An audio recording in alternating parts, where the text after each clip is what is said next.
por la invitación y gracias por la asistencia. Vamos a comenzar con esta presentación que, como ya mencionaron, vamos a hacer referencia a los intercambiadores de calor de placas en aplicaciones de HVAC. El contenido en general va a ser en donde vamos a poder encontrar los intercambiadores de calor de placas para HVAC y vamos a ver un ejemplo de recuperación de calor, algunas áreas de oportunidad que tenemos, no solo en las instalaciones que ya conocemos en HVAC, sino también por ahí de repente podemos recuperar energía. Entonces, creo que eso es un punto muy importante, espero que sea de su interés. Y pues me parece que las preguntas vamos a tenerlas al final de la sesión o también las pueden ir dejando en el chat. Entonces, ya que terminemos la presentación, podemos ver qué inquietudes tienen por ahí y esperamos poder resolverlas. Entonces, comenzando de lleno con la presentación, estos son los que nosotros conocemos como los intercambiadores de calor de placas. ¿En dónde los podemos encontrar? Realmente me atrevo a decir que los podemos encontrar, si no es que en todas, en la mayoría de las industrias. Ajá, aquí tenemos algunos dibujitos que nos ejemplifican en dónde las podemos ver. Industrias metalmecánicas, industrias de energía, industrias químicas, industrias alimenticias, de cervecería, minería, petroleros, de vinos. Entonces hay un amplio mercado allá afuera en donde podemos encontrar estos equipos. Sin embargo, pues bueno, el día de hoy vamos a enfocarnos mucho en lo que es voy a poner el láser, aquí está. En lo que es las aplicaciones de confort o aire acondicionado, en donde los podemos encontrar, ya sea que estén instalados o que podamos ofrecer una solución también ahí, ¿no? Y también ver algunos puntos para la eficiencia del desempeño de estos equipos. ¿Qué podemos ver antes de nosotros ofrecer un intercambiador?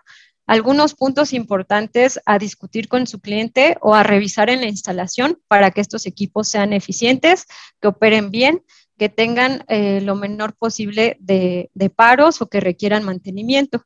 Entonces, en la siguiente, a partir de dónde surge la necesidad de instalar o de ofertar o de cotizar un intercambiador de calor.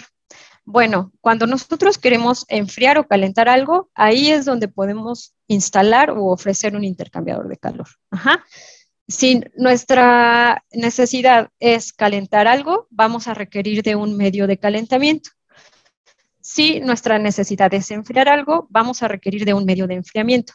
Entonces, en general, o en la mayoría, tenemos dos fluidos que van a estar interactuando dentro del intercambiador para que exista una transferencia de calor. Pero para que esta suceda, para que haya transferencia de energía, es importante que también exista una diferencia de temperaturas.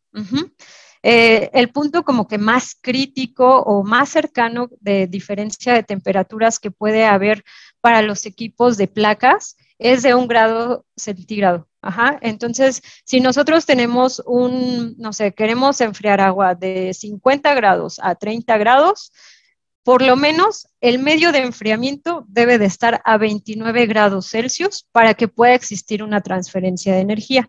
En ocasiones suena como que muy obvio, pero a veces estamos ahí a las carreras y tenemos ahí nuestros fluidos, nuestro medio de enfriamiento, de calentamiento, y no verificamos que tengamos esa diferencia de temperaturas, porque a partir de ahí es donde vamos a tener esta transferencia de calor. Normalmente, para que sea eficiente, están en contracorriente, que es lo que podemos ver ejemplificado en este dibujito. En el mercado existen intercambiadores de calor de muchas tecnologías, pero para intercambiadores de calor de placas hay dos principales. Del lado izquierdo ustedes pueden ver un equipo en color azul, que es el equipo que nosotros conocemos como intercambiador de placas con empaques, o también los empaques a veces se conocen como juntas, placas conjuntas. Ajá. Entonces, estos equipos tienen la ventaja de que se pueden abrir, de que si fue diseñado para una capacidad X, también se puede incrementar esa capacidad al colocar más placas, o si cambia esa capacidad y es menor, se pueden quitar placas y también cubrir el nuevo requerimiento. Al abrirse, tenemos también la facilidad de hacer un mejor mantenimiento y una limpieza en caso de que exista alguna suciedad o que haya entrado algún sólido o que se haya incrustado algo en las placas. Del otro lado también tenemos los intercambiadores de calor de placas igual, pero son placas soldadas. En este caso no tenemos empaques. Las placas están apiladas y se someten a altas temperaturas con una soldadura y están pegadas. Si estos equipos fallan o se dañan, no se pueden abrir y reparar, sino que se tienen que desechar y sustituir por uno nuevo. Entonces, es importante conocer también los alcances de estos intercambiadores. Normalmente, ¿cuál es la diferencia de los usos?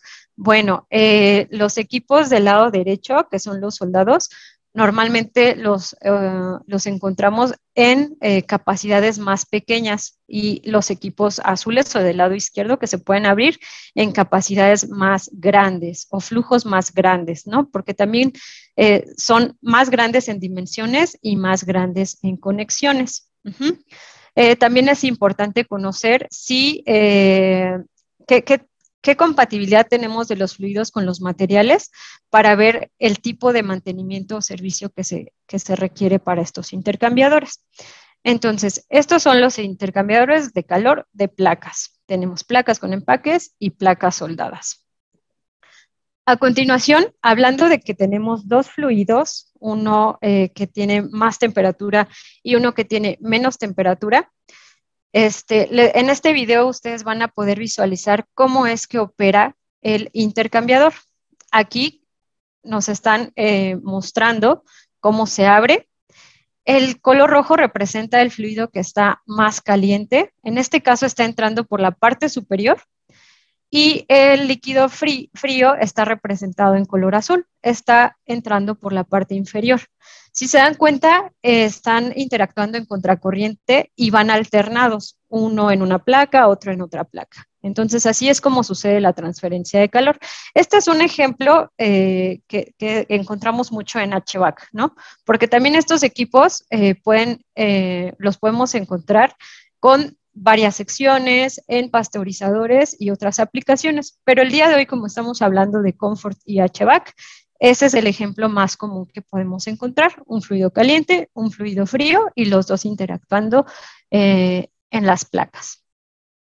Algo que también deben considerar cuando se va a seleccionar un equipo o se va a diseñar o vamos a ofertarlo son los materiales. Normalmente en el mercado encontramos como materiales estándar, que son los de mayor rotación o los que cubren la mayoría de las aplicaciones, son placas en acero inoxidable.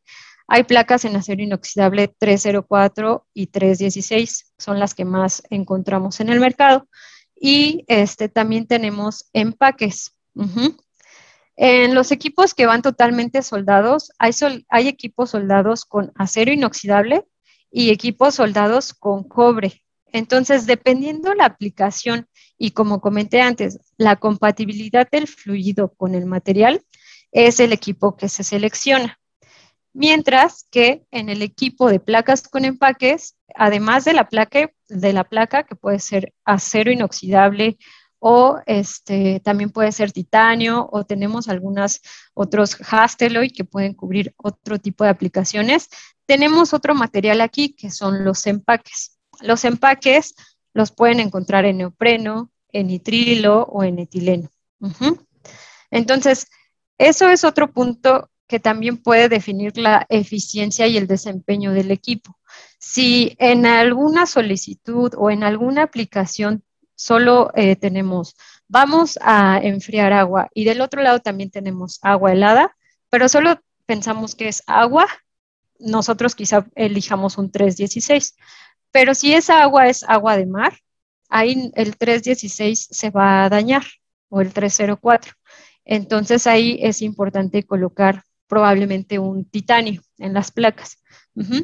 Esto también es lo que define la eficiencia, o que haya incrustaciones en las placas. Al haber incrustaciones en las placas, eso va a hacer que la pared de la placa sea más ancha y entonces la transferencia de calor tenga que pasar por una pared más ancha. Entonces, eso va a disminuir la eficiencia de la transferencia de calor.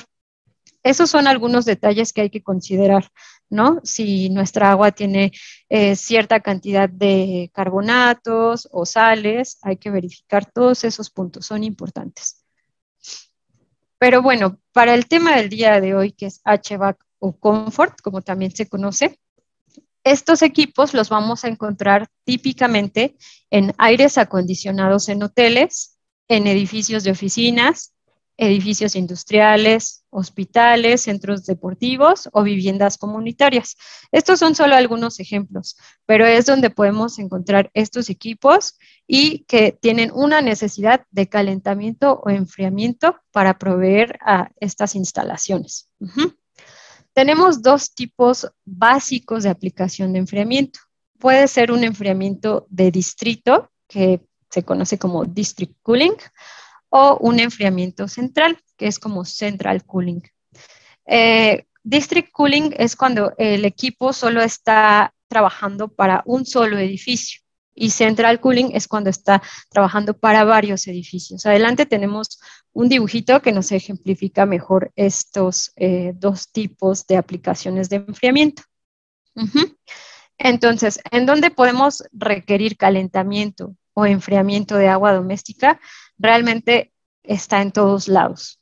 Desde los edificios de oficinas, desde los hoteles, en donde hay cuartos que requieren aires acondicionados o albercas que requieren climatización. Desde las escuelas también, en los servicios de llaves. Algunas escuelas también cuentan por ahí con área de deportes y regaderas. Justo también áreas deportivas o de recreación y hospitales. Y esta que está por acá, las industrias. Hay industrias que cuentan con regaderas para sus trabajadores. Entonces también ocupamos calentamiento para servicios o, bueno, aguas de grifo, ¿no? Que estén templadas. Entonces, en todos lados podemos encontrar y tenemos áreas de oportunidad para instalar intercambiadores de calor.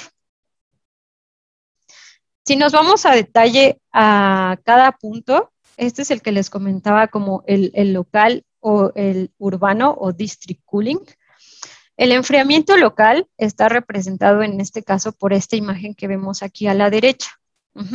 Aquí tenemos un sistema de refrigeración, tenemos un intercambiador de calor de aire y que está aquí surtiendo, distribuyendo agua caliente a nuestro sistema de refrigeración, que a su vez va a trabajar con un intercambiador que va a suministrar esta agua a todos los pisos para el aire acondicionado. Esto es como una instalación local y creo que es la que más comúnmente encontramos, ¿no? Aunque también tenemos algo que conocemos como enfriamiento urbano, en donde nuestra agua que va a suministrar va a ser a diferentes edificios. En este caso puede ser tal vez una planta en donde hay oficinas, en donde hay un almacén, en donde hay un comedor y en donde hay un área de producción. Entonces aquí tenemos un punto central que está trabajando para suministrar este medio de enfriamiento a todos los edificios. Así podemos diferenciar las instalaciones. También tenemos otras oportunidades de instalación de intercambiadores, como la recuperación de calor, ¿no? Podemos tener un sistema sencillo instalado en donde hay una torre de enfriamiento y un intercambiador que están suministrando agua caliente a nuestro proceso, ¿no? Están trabajando por ahí y el proceso requiere agua caliente. Pero de esta misma línea podemos tomar o bypassear un poco de esta agua caliente y ocuparla para agua de servicios. Ese es un ejemplo de recuperación de calor, que es algo que vamos a ver el día de hoy al final. un ejemplo como más claro con números para ver cuánto podemos aprovechar y cuánto podemos ahorrarnos, ¿no? Porque esto es energía y al final la energía también es dinero. Hay otra aplicación que se llama, o que podemos conocer como free cooling. El free cooling se refiere a cuando nuestro medio de enfriamiento puede ser un río, un lago o quizá incluso el mar, ¿no? Cuando tenemos un hotel que está cerca del mar. Esto también depende mucho de los lineamientos de cada país, ¿no? O de cada lugar en donde se encuentre el edificio. Entonces, si nosotros podemos tomar esa agua de mar o de río para ocuparla como nuestro medio de enfriamiento, se conoce como el free cooling. Ajá. Aquí en esta imagen tenemos instalado un filtro. Este filtro nos va a ayudar a proteger al intercambiador de cualquier tipo de basura o de sólido y que no nos vaya a tapar o a provocar que falle el equipo. Entonces, ahí hay otra área de oportunidad también, ¿no? En los hoteles que se encuentran cerca de este tipo ya sea de río o de mar, y que puedan obtener ahí un poco de medio de enfriamiento.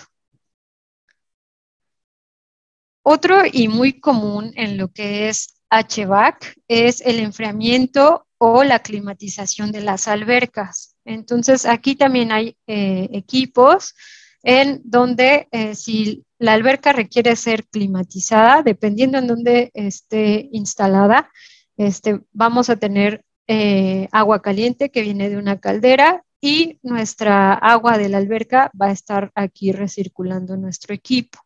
Uh-huh.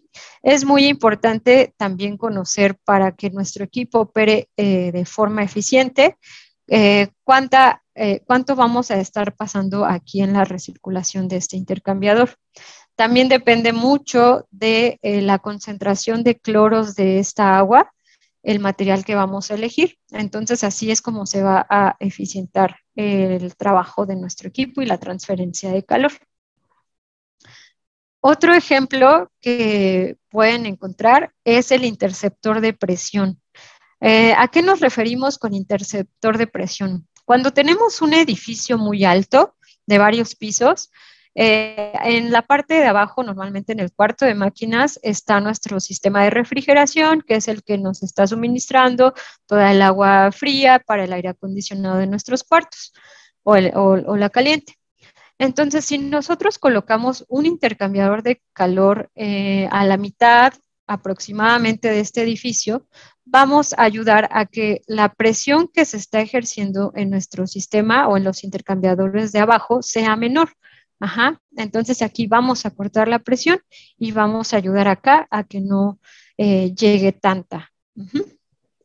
Ese es otro uso. Se usa mucho en los edificios que son muy, muy altos.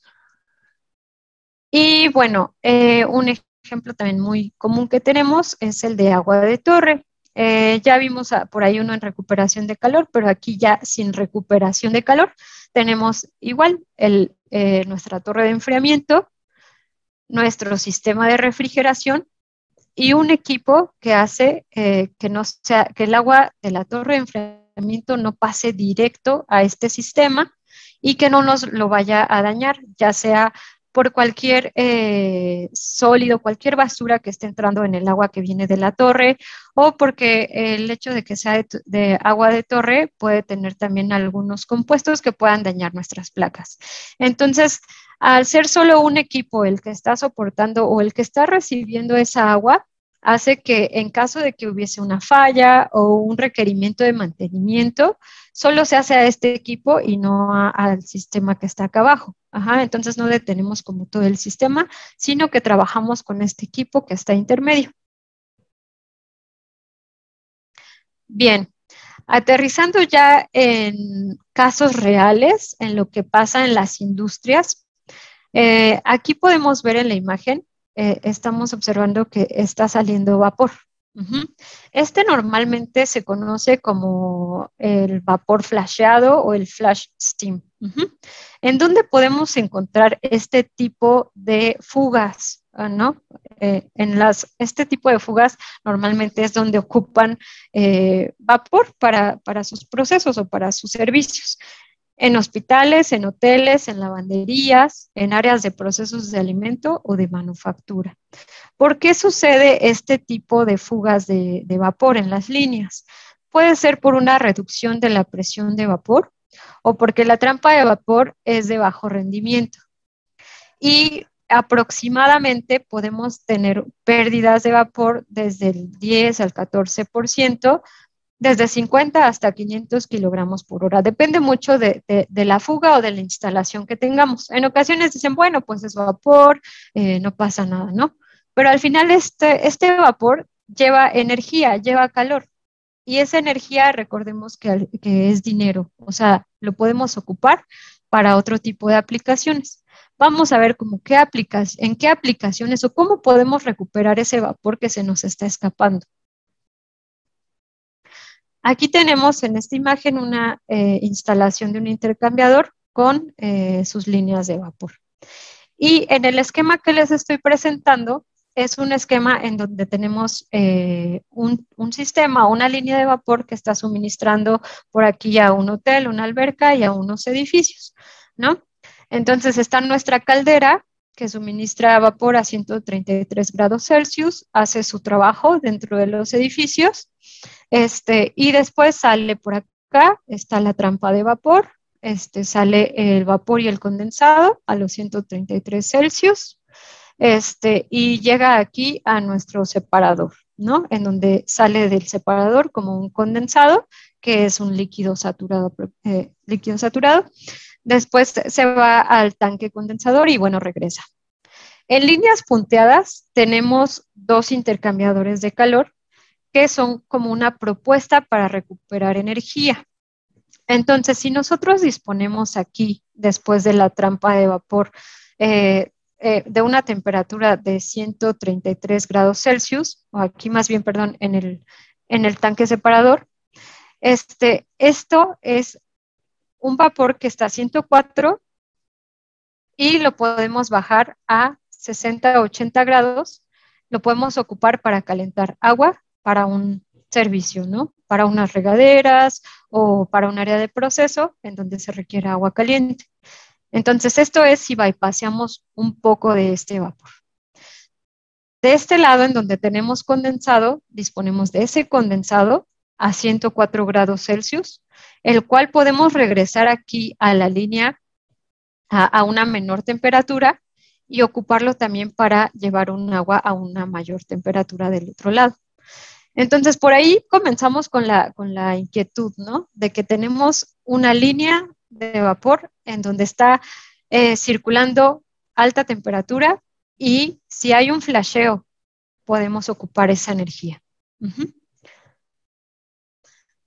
Tenemos, bueno, cabe mencionar que vale la pena que recuperemos esa energía solo si o siempre que lo podamos ocupar. Si nosotros decimos, tengo energía en mi línea de vapor, tengo 103 grados Celsius o 100, lo que sea, y quiero calentar agua, pero esa agua caliente solo va a ser agua caliente y no la vamos a ocupar, no tiene sentido que tengamos un recuperador. Pero si sí se puede ocupar para una línea, para un servicio, ahí sí podemos instalar un intercambiador. Entonces, tenemos dos tipos como que de grados de calor. El high grade, que puede ser o que está normalmente entre 60 y 90 grados Celsius, en donde podemos ocuparlo para llevar un líquido a esas temperaturas, y el low grade o menor grado, que va desde 15 a 60 grados Celsius. Lo podemos ocupar para precalentar en la alimentación a la caldera, el agua caliente, y ayudar a la caldera también en su operación. Agua caliente para limpieza, en ocasiones en industrias o en hoteles, ocupan agua caliente para desinfectar o para limpiar. Agua caliente para baños y duchas, calefacción de oficinas o instalaciones de producción, uso en procesos de producción y suministro a la red de calefacción. Esto igual son algunos ejemplos en donde podemos ocupar esta energía. Bueno, los equipos que normalmente encontramos para estas instalaciones tenemos un abanico de intercambiadores, ¿no? Pero los más comunes puede ser el equipo clásico de placas con empaques. Tenemos uno o podemos encontrar en el mercado uno que es que va más enfocado a aplicaciones de vapor y también los más conocidos como casco y tubo, ¿no? El equipo clásico normalmente son diseñados para líquido. Eh, y cómo lo diferenciamos de uno que está diseñado específicamente para vapor? En la altura y el ancho del equipo. El clásico es más alto y más angostito. Y este no nos sirve mucho para aplicaciones de vapor. ¿Por qué? Porque el vapor tiene mucha energía. Cuando llega al intercambiador, llega a temperaturas muy altas. Y del otro lado tenemos un agua a 20 grados Celsius, a 15. Entonces, el diferencial de temperatura es tan grande que el intercambio de calor es muy rápido. Entonces, al ser tan rápido, podemos generar aquí que ese vapor vaya condensando. Y al ir condensando, se nos puede inundar este equipo o tener por aquí algo de líquido, y eso va a hacer que la eficiencia del intercambiador sea menor. Entonces, estos equipos son buenos, sí, pero más para líquido, ¿no? En donde ya tenemos un diferencial de temperatura no tan amplio. Estos de acá, como pueden observar, son más, no son tan altos y son más anchos. Los puertos o sus conexiones son grandes. ¿Por qué se requieren puertos grandes? Porque es vapor, porque es gas. Entonces necesitamos más espacio para que entre, para que no tengamos unas velocidades altas en las conexiones y hay algunas fallas de distribución en el equipo. Entonces, en estos equipos que son más bajitos, la transferencia igual es rápida y al ser bajitos ya no tenemos el riesgo de tener ese condensado. Y después tenemos los casco y tubos, que también son buenos para sus aplicaciones. Sin embargo, para estas no tanto porque tenemos riesgos de bloqueo, acumulación de carbonatos de calcio y eso se deriva en que el mantenimiento puede ser complicado. Ya vimos que estos de acá se pueden abrir o si se daña una placa o si se daña un empaque, se abre el equipo, se cambia por uno nuevo y se cierra y sigue operando. Entonces, eso es lo que tenemos en el mercado para este tipo de aplicaciones. Ahora, en el ejemplo donde teníamos la foto que vimos que había una fuga de vapor, dijimos que podía ser desde 50 hasta 500 kilogramos por hora. Ahí, pues, bueno, depende mucho la fuga que exista, ¿no? Viendo las tablas de vapor y tomando como dato que tenemos a este vapor a 1.2 bar absolutos, nos vamos aquí a la tabla, aquí lo estoy señalando, y nuestro calor latente o nuestra energía a esa presión es de 535.99, 536 kilocalorías por hora, ¿no? Si tenemos una fuga de 500 kilogramos por hora, se nos están yendo por ahí 312 kilowatts. Entonces, vamos a quedarnos con ese dato en la mente, 312 kilowatts, para una fuga aproximada de 500 kilogramos por hora, ¿no? Para ponerlo como un ejemplo. Entonces, el calor disponible para la recuperación de calor, entre 312 o 320 kilowatts de energía.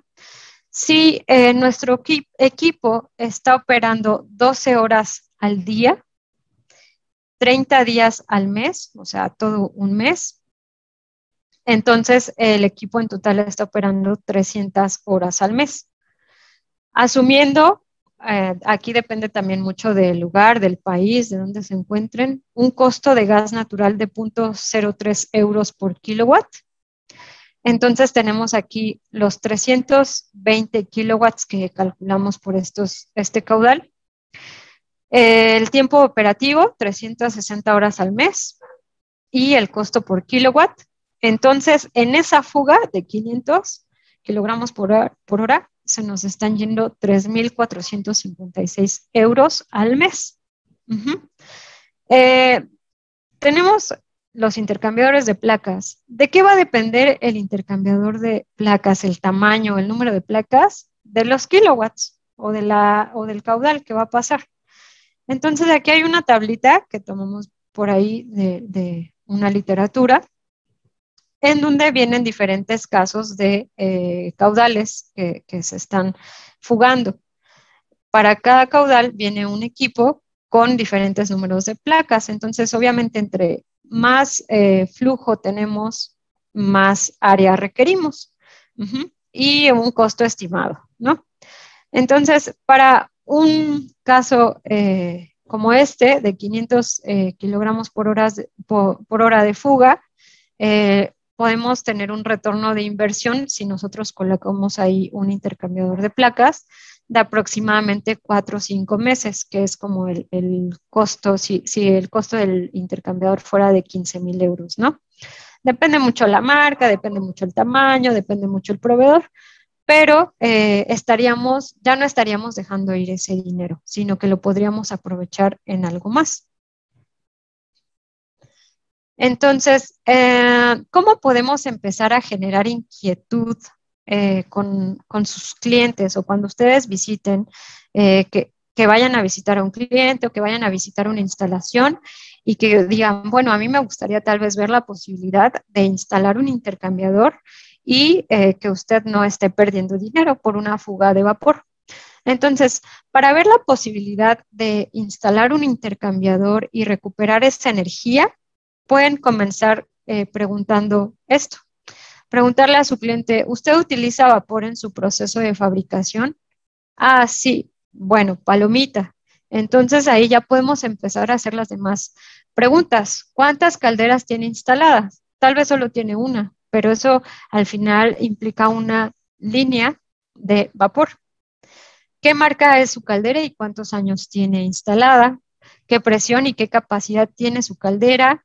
¿Cuál es su proveedor de equipos de control? Porque recordemos que también esa fuga o ese flasheo de vapor puede ser por una falla en la trampa de vapor. ¿Qué tipos de trampas de vapor usa y cómo es su eficiencia? Desde ahí podemos empezar esa plática de, no, pues ya tiene mucho tiempo, estamos viendo que está fugando, quizá no está fugando y bueno, si ese es el caso, pues ahí ya no tenemos este caso de recuperación por fuga de vapor. ¿Cuánto vapor pierden sus trampas de vapor? Eso también es importante, verificar ahí cuánto se está alimentando y cuánto realmente está llegando a toda la línea. ¿Qué opina de la recuperación de calor del vapor flash? Si su cliente les dijera, bueno, y eso lo desconozco. Bueno, usted está teniendo una fuga de vapor, eso es energía, y esa energía nosotros la podemos ocupar para calentar otro fluido. ¿Cuál es la fuente de combustible de su caldera y cuál es el precio del combustible para generar 1 kilowatt hora? ¿Por qué es importante conocer este costo? Porque a partir de ahí nosotros podemos calcular cuánto dinero le vamos a ahorrar al cliente y también su retorno de inversión. ¿Cuánto vapor tiene como flash? A veces no lo tienen cuantificado, pero depende mucho si conocen cuánto está entrando y cuánto está recibiendo la línea de vapor. ¿Y cuántas horas al día o al mes se genera ese vapor? ¿No? Hay que verificar también justo para hacer ese cálculo de recuperación.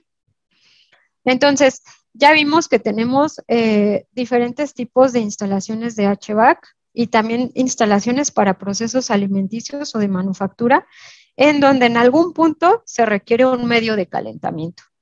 A veces incluso si estamos hablando de procesos en los pasteurizadores o en los mismos intercambiadores de calor que requieren calentar un fluido, no sé, en una sección del proceso de cerveza, siempre se requiere un medio de calentamiento. Y al haber un medio de calentamiento, podemos comenzar a preguntarnos si nuestro servicio es a través de una caldera. Y si es a través de una caldera, de ahí ya nos vamos a ver si tenemos fallas en la línea, si la trampa de vapor está operando bien o si hay alguna oportunidad de recuperación de calor. Entonces, para que podamos visualizar bien, ya sin tanta imaginación, ver en qué se traduce o por una pequeña cantidad o por un pequeño caudal, ¿cuánto dinero puede ser? Ya vimos ahorita el tema anterior de los 500 kilogramos por hora. Pero bueno, en este ejemplo que ahora les muestro, para fines prácticos, vamos a ocupar en esta tablita y tengámoslo mucho en la mente, 1 kilowatt, que es la unidad que estamos ocupando para el tema de energía o de capacidad.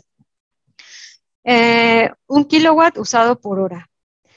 Si suponemos para este ejemplo que el costo de kilowatt por hora, entonces, bueno, estábamos hablando de esta tablita, en donde ya vamos a dar el ejemplo, sobre un intercambiador y solo haciendo referencia a 1 kilowatt, ¿no? Porque de ahí nos vamos a ir al ejercicio.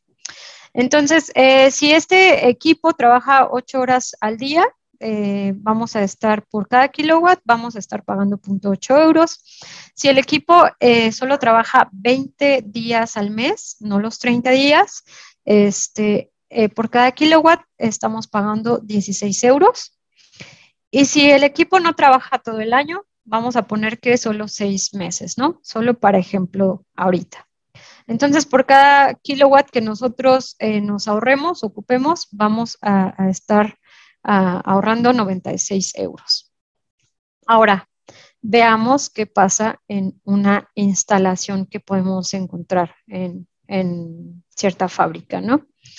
Tenemos una caldera aquí, en donde el agua está entrando a 10 grados y la caldera está haciendo que se suministre a 60 grados Celsius. Entonces, antes de pensar en una recuperación de calor, estamos yendo de 10 a 60 grados para suministrar a un hotel, a un hospital o a una fábrica. Mientras que en otro punto de esta instalación tenemos un sistema de refrigeración. En este sistema de refrigeración tenemos un aceite que está por ahí circulando para el compresor y para todo el sistema, ¿no? Y este aceite requiere ser enfriado.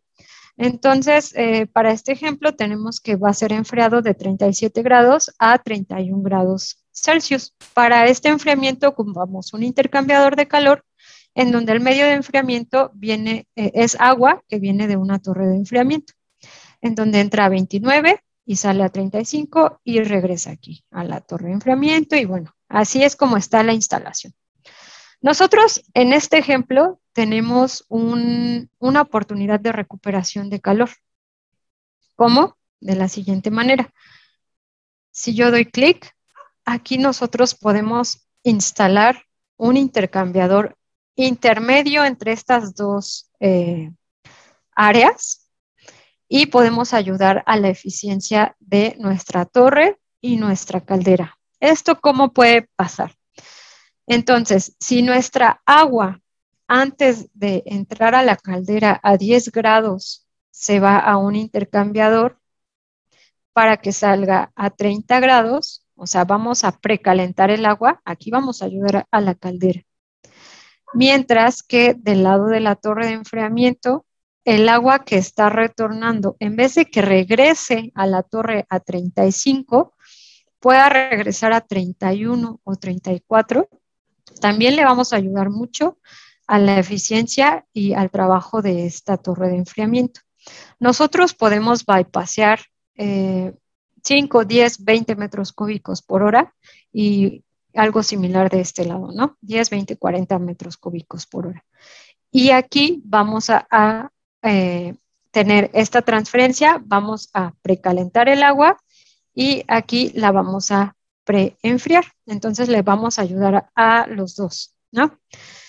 Entonces vamos a calcular cuánto estamos ayudando, cuántos kilowatts le estamos ayudando a este sistema. Si asumimos que bypaseamos 40 metros cúbicos por hora del lado de la torre de enfriamiento, y nosotros tenemos una fórmula para calcular la capacidad o la carga térmica, donde es el MCP por el delta T. El M es el caudal que estamos bypaseando. Dijimos que bypaseamos 40 metros cúbicos. Esto equivale a 40,000 kilogramos por hora, asumiendo una densidad de 1. Por el CP, por el diferencial de temperatura, son 400,000 kilocalorías. Esto equivale a un aproximado de 465 kilowatts. Entonces, esto es lo que tenemos nosotros como capacidad. Tenemos un balance térmico y a partir de esto nosotros podemos seleccionar el intercambiador de calor. Pero bueno, ya hablando de números y con el ejemplo que comenzamos, tenemos 465 kilowatts, el cual cambiamos en nuestra tablita, que era 1 kilowatt, y respetamos todos los puntos anteriores. No, está trabajando solo 8 horas al día y solamente estaría trabajando 20 horas al mes y solamente 6 meses al año. Esto es un ejemplo.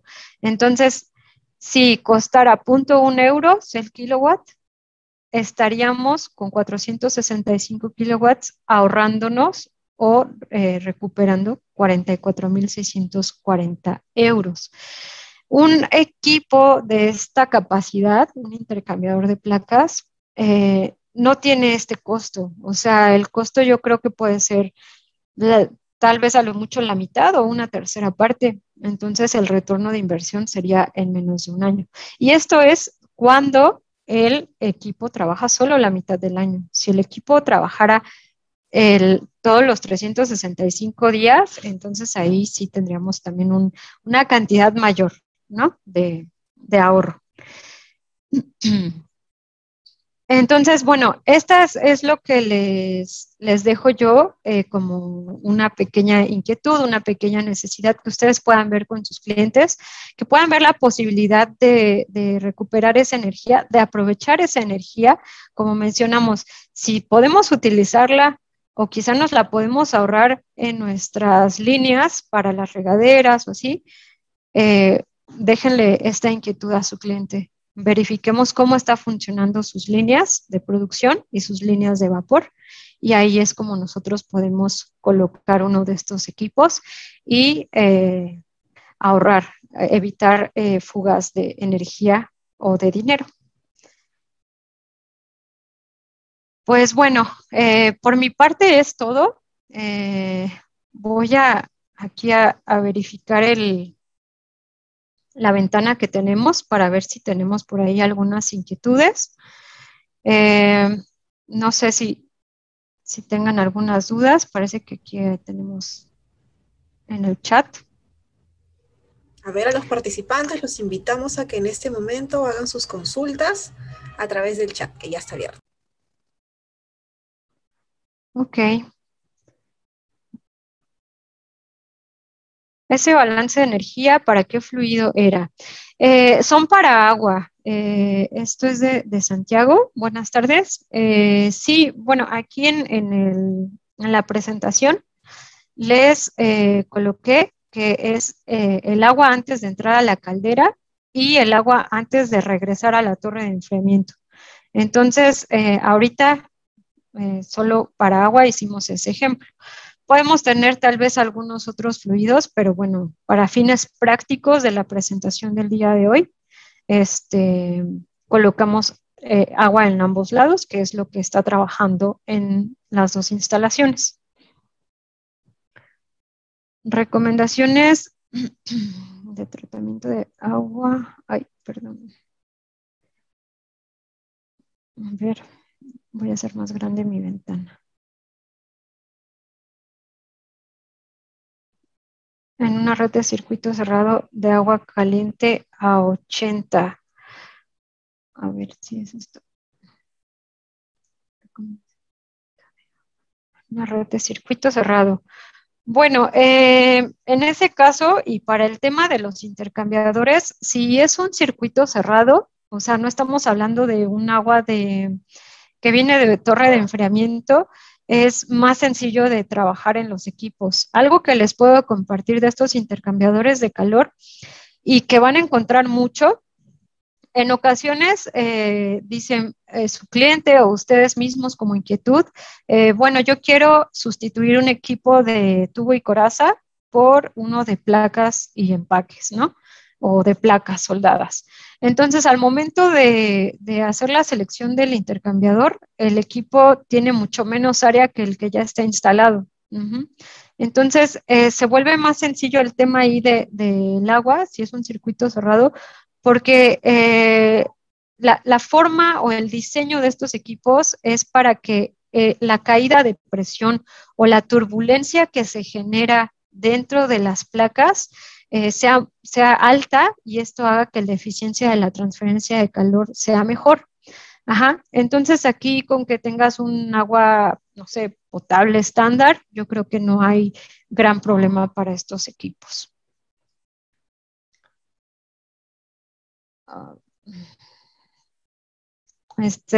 Sigo leyendo, ¿eh? Me pregunto, el balance, ya está. ¿Cuál es el tiempo de vida de un pH de recuperación de calor, considerando el gasto de instalación aproximado? ¿Cuál sería el retorno de inversión de acuerdo al ejemplo? ¿Cuáles serían las consideraciones de mantenimiento? A ver, la voy a leer otra vez porque como que la leí solo en mi cabeza. Dice, nos pregunta, ¿cuál es el tiempo de vida de un pH de recuperación de calor? Considerando el gasto de instalación aproximado, ¿cuál sería el retorno de inversión de acuerdo al ejemplo? ¿Cuál serían las condiciones de mantenimiento para este equipo?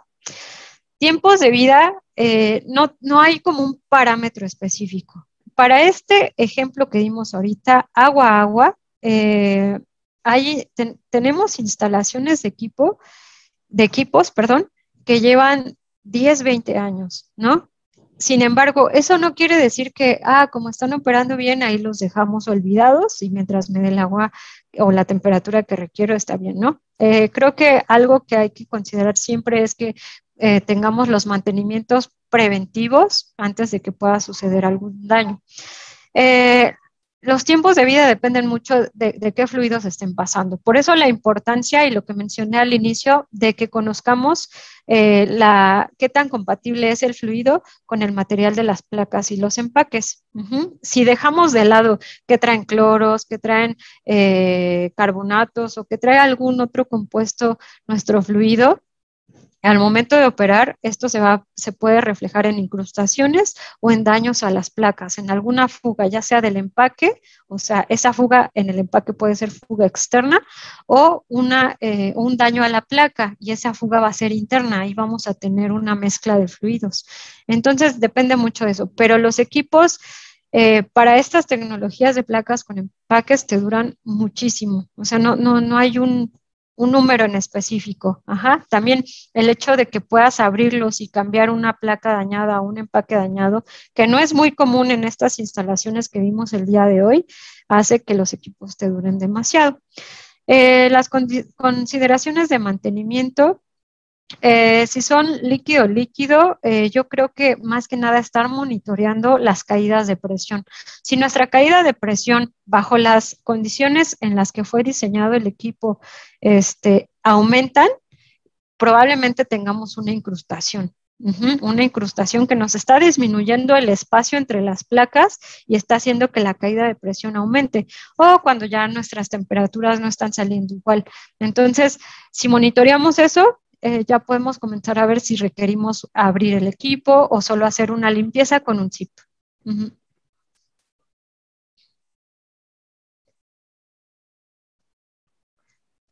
Dice, para petróleo, calentamiento, ¿cuál de los modelos es el más recomendado?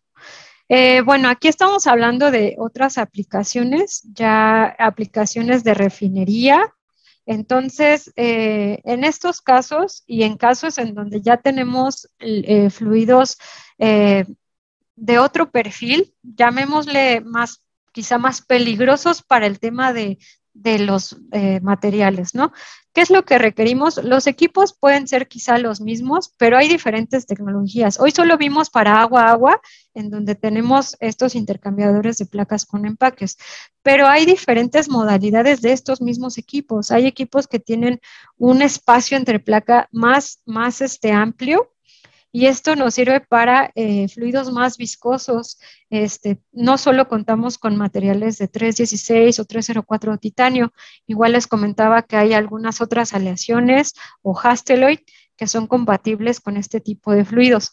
Entonces, ahí yo lo que le recomendaría es que tengamos bien la especificación de los fluidos que van a pasar por por el intercambiador, y con eso podamos elegir el material adecuado.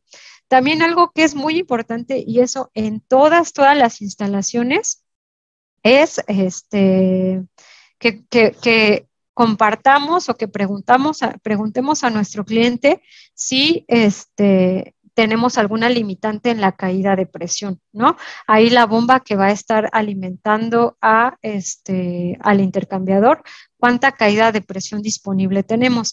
Normalmente a veces ocupamos, no sé, máximo 1 kilo, pero podemos disponer de más caída de presión, eso va a hacer que el equipo sea más pequeño. Entonces, eso también sería una recomendación. Me confundió el CP. Ahí fue para fines prácticos. No nos fuimos ahorita realmente a todas las tablas, simplemente a ver más o menos en un dato de capacidad de 320 kilowatts o algo así, más o menos cuánto podemos estarnos ahorrando en energía, ¿no? No sé, tal vez tengamos una pequeña variación de CP y pues sería una pequeña variación del ahorro. A ver, otra. Cari, tú me avisas. Yo ahorita estoy tomando todas las preguntas que pueda aquí agarrar.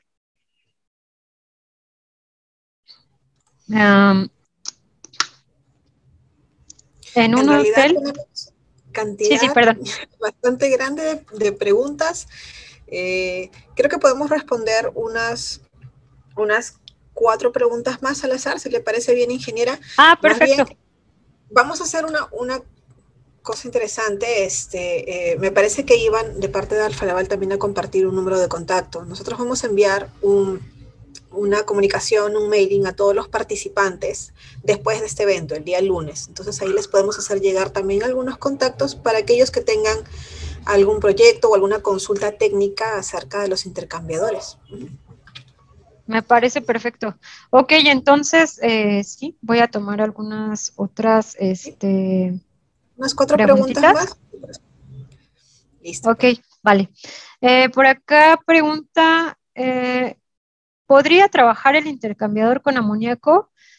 Los intercambiadores de placas con empaques también pueden trabajar con amoníaco. El día de hoy, para aplicaciones de HVAC, vimos placas con empaques en donde todo lo que en el video que vimos donde se abrieron es una placa, un empaque, una placa, un empaque. Pero para amoníaco, la solución o la tecnología que se ocupa ahí es los equipos semisoldados. Los equipos semisoldados es en donde tenemos 2 placas y hay un empaque intermedio, y después 2 placas soldadas, y después 2 placas con empaque, 2 placas soldadas. Por eso son semisoldados. ¿Y por qué? Porque en estas aplicaciones de amoníaco, el refrigerante, que es pues más peligroso en caso de que tengamos una fuga, pasa por las placas que están soldadas para evitar el riesgo de fuga. Entonces, y del lado en donde tenemos las 2 placas con el empaque, pasa el fluido que es menos agresivo, que normalmente es agua o es un glicol, o en ocasiones requieren enfriar directamente cerveza con amoníaco. Entonces, el lado en donde está el empaque es donde pasa el producto, y el lado en donde las placas están soldadas es donde pasa el amoníaco. ¿Cómo seleccionamos un intercambiador de calor de placas? Pues aquí sería contactar, como lo mencionó Cari, a un agente de ventas de la compañía, del proveedor, y pues lo más importante y lo que siempre va a hacer que la respuesta sea rápida y eficiente es que contemos con toda la información posible.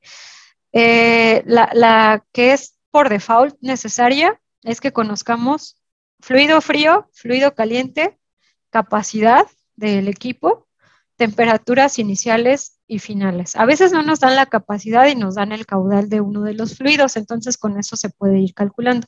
Pero eso es lo primero que hay que tener siempre a la mano y de ahí ya podemos seleccionar el intercambiador de calor. Y bueno, alguna consideración que crean que sea necesaria para el momento de seleccionar el equipo, sobre todo el tema de los materiales. Dice, ¿tienen alguna plantilla sobre el equipo a utilizar referente al calentador de una alberca? Pues bueno, disponemos internamente de algunas herramientas para configurar los equipos. Yo creo que a los contactos que les vayan a compartir, de ahí pueden también solicitarlo sin problema, ¿vale? Sí, ¿De qué ingeniera capa? Diana, también, Sí, también, sí, perdón, que le interrumpa. También no, no hay problema. mencionar que los seguidores que nos están viendo en este momento en Facebook también están Ok. consultando si hay algunas tablas de selección o así.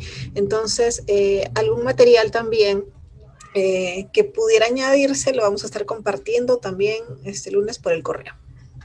Sí, claro, por ahí sí tenemos algunas tablas genéricas, ¿no? A veces tenemos capacidades o caudales estándar, no sé, 10 metros cúbicos, 20, 30, 40, y hay unas tablas genéricas que igual por ahí se pueden compartir. Ujú.